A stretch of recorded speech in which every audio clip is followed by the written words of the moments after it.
북방 FM 국민과 함께 국군과 함께를 듣고 계십니다. 국가유공자는 대한민국의 오늘을 있게 한 주인공들입니다. 유공자를 위한 보훈은 국가와 국민의 의무이며 대한민국의 미래를 위한 소중한 사업입니다. 한 주간의 보훈 사업을 살펴보는 보훈 사업은 국가의 미래.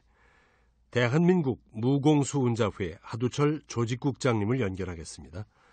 하두철 국장님 안녕하세요. 예, 안녕하십니까. 네. 천안함 성저원 중에서 아직까지 국가유공자 등록이 안 됐던 고 문영욱 중사에게 국가보훈처가 8년 만에 국가유공자 증서를 전달했지요. 네, 그렇습니다. 국가보훈처는 지난 3일 국가보훈처 창설 제57주년 기념식장에 문중사의 외삼촌인 문상희 씨를 초청해서 대통령 명의의 국가유공자 증서를 전달했습니다. 네. 우리 해군 천안함은 2010년 3월 26일 북한군의 어뢰 공격을 받고 침몰을 했는데요. 문영욱 중사와 함께 전사한 다른 천안함 승조원 45명은 국가유공자로 등록이 됐지만 문중사는 국가유공자 등록을 신청할 직계 유족이 없어서 지금까지 국가유공자로 등록되지 못하고 있었습니다. 네. 이제 직계 유족이 없어도 국가유공자 등록이 가능하게 된 거죠? 그렇습니다. 국가유공자 등 예우 및 지원에 관한 법률, 약칭 국가유공자법에 의하면 국가유공자로 등록을 하려면 본인이나 유족 또는 가족이 되는 사람이 국가보훈처에 등록 신청을 하도록 되어 있었습니다. 네. 그런데 문영욱 중사는 어렸을 때 아버지가 돌아가셨고 2007년에는 어머니마저 여인 뒤에 학비를 벌기 위해서 해군 단기 부사관으로 입대 천안함에서 근무하다가 전사를 했기 때문에 이 문중사를 대신해서 국가유공자 등록을 신청해줄 직계 가족이 아무도 없었던 겁니다. 네. 국가보훈처는 2016년 5월에 직계 유족이 없더라도 보훈심사위원회 심의와 의결을 거쳐서 국가유공자로 등록할 수 있도록 국가유공자법을 개정했었고요. 네. 문영욱 중사가 국가유공자로 등록되지 않았다는 사실을 인지하고 지난 7월에 열린 보훈심사위원회에서 문중사를 국가유공자로 등록하기로 의결해서 이번에 등록하고 그 증서를 전달한 것입니다. 잘 됐군요.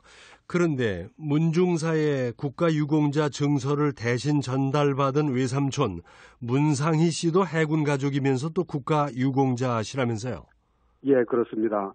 문중사의 외삼촌 문상희 씨는 해군에서 30년 넘게 복무하고 원사로 전역하면서 보국 훈장을 받은 국가유공자로 저희 대한민국 무공수훈자회 회원이기도 합니다. 네. 또 문상희 씨 둘째 아들 문호열 씨도 현재 평택 제2함대 사령부에서 근무하고 있는 해군 용사이고요. 네. 외삼촌 문상희 씨가 고 문영욱 중사에게 썼던 편지를 보면 문중사가 군에 입대할 때 해군을 지원하도록 자신이 추천을 했었는데 막상 문중사가 전사를 하게 되자 그게 제일 후회가 된다는 그런 내용이 있었는데요. 네. 이번 국가유공자 등록증서 교부를 계기로 이 조카에 대한 미안한 마음을 조금이라도 풀었으면 좋겠습니다. 네. 문중사의 국가유공자 등록 소식과 함께 제2연평해전 전사자들에게 특별보상금을 지급하기로 했다는 뉴스도 있었죠? 국가보훈처가 지난 6일부터 제2연평해전 전사자 6명의 유족에게 특별보상금을 지급하고 있습니다. 네. 제2연평해전 전사자는 2002년 당시 지급 기준에 따라서 일반 순직 보상금만 받았는데요. 2004년 군인연금법에 전사 보상 기준이 신설이 됐지만 제2연평해전 전사자들에게는 소급 적용이 되지 않았었습니다. 네. 그러다가 정부가 제2연평해전 전사자 유족에게도 전사 기준에 상당하는 추가 보상금을 지급하기 위해서 특별법을 제정했고 지난달부터 이 특별법이 시행되면서 전사자 유족에게 1억 4,400만 원에서 1억 8,400만 원의 추가 보상금 지급이 가능해진 것입니다. 네. 피우진 국가보훈처장은 지난 6일 전사자 중에 유일한 의무복무자였던 고 박동혁 병장의 홍천 자택을 방문해서 유족에게 보상금을 전달했고요. 다른 전사자들에 대해서도 각 지방보훈청장들이 직접 가정을 방문해서 전달할 예정입니다. 그랬군요. 늦게나마 국가를 위한 희생에 조금이라도 보답할 수 있게 됐다니까 다행이라는 생각입니다.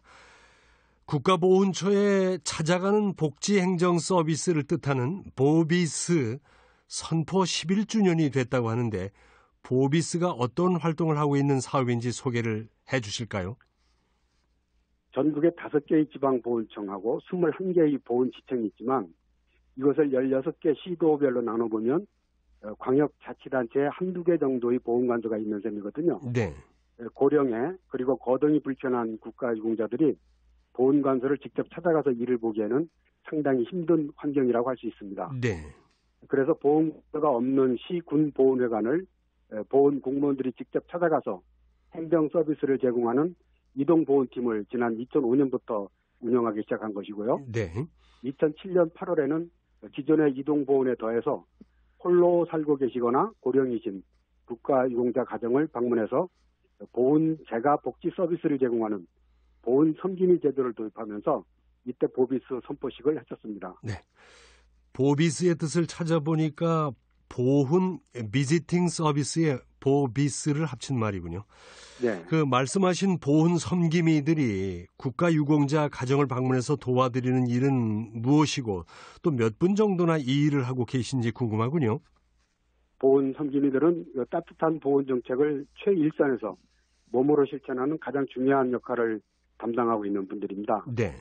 65세 이상이 되신 독거 보훈가족이나 고령의 국가유공자 가정을 매해 한 번 내지 3번씩 방문해서 건강관리와 함께 청소나 빨래 같은 가사를 도와드리기도 하고 병원에 동행하는 등의 편의 지원, 또 말벗 역할을 해드리는 정서 지원 등의 다양한 서비스 활동을 하고 있습니다. 네. 현재 보훈처에 등록된 보훈 섬김인은 1,300여 명인데요.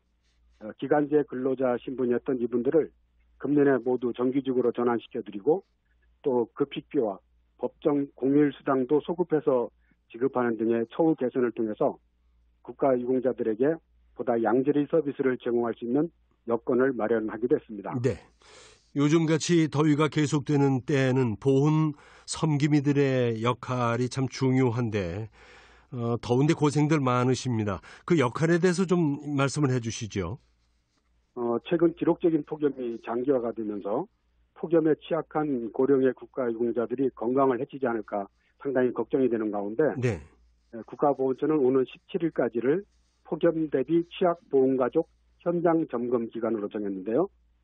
지난달 26일부터 국가보훈처장을 비롯한 각 지방보훈청장들과 시청장들이 직접 관내 취약보훈가정을 방문하는 등 총 1,369가구를 방문해서 여름 이불이나 대나무 돗자리, 선풍기, 보양식 등의 의무품을 전달하는 등 거의 모든 보훈복지 인력들이 합심해서 폭염 대비 예방 활동을 강화하고 있습니다. 아, 네.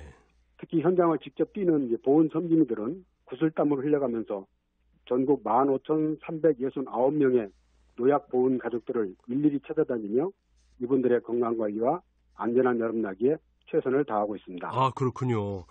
폭염도 아랑곳하지 않고 국가유공자들을 돕고 계신 전국의 모든 보훈 섬김이들을 포함한 보훈 일꾼들 정말 훌륭하십니다. 그분들에게 진심으로 응원의 박수를 보내드립니다. 그런데 가만히 앉아있기도 힘든 날씨에 국가유공자들의 주거환경 개선을 돕기 위해서 팔을 얻고 나선 분들이 계시다고요? 네, 지난 31일 나라사랑 클린하우스의 하나로 국가유공자의 주거환경 개선을 돕는 활동이 있었는데요. 네.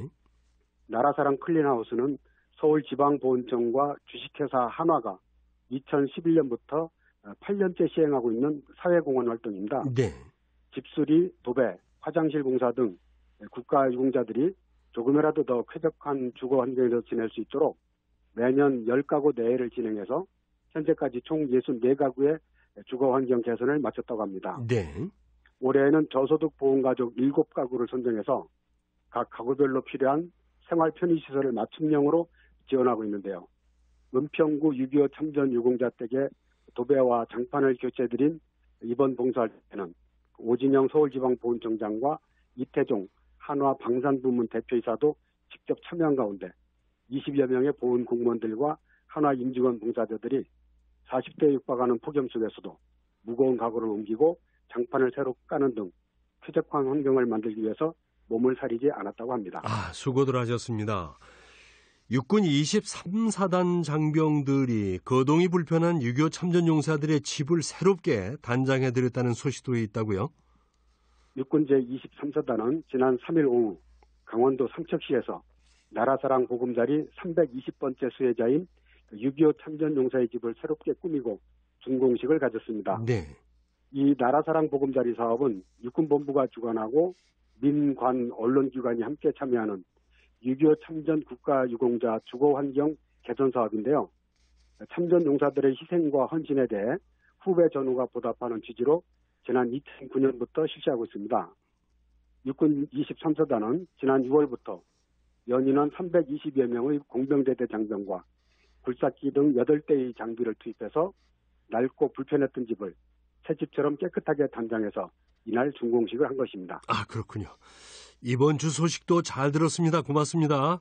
예, 감사합니다. 보훈사업은 국가의 미래, 대한민국 무공수훈자회 하두철 국장님과 함께 한 주간의 보훈사업 이야기를 들어봤습니다. 군가 듣겠습니다. 보병의 노래.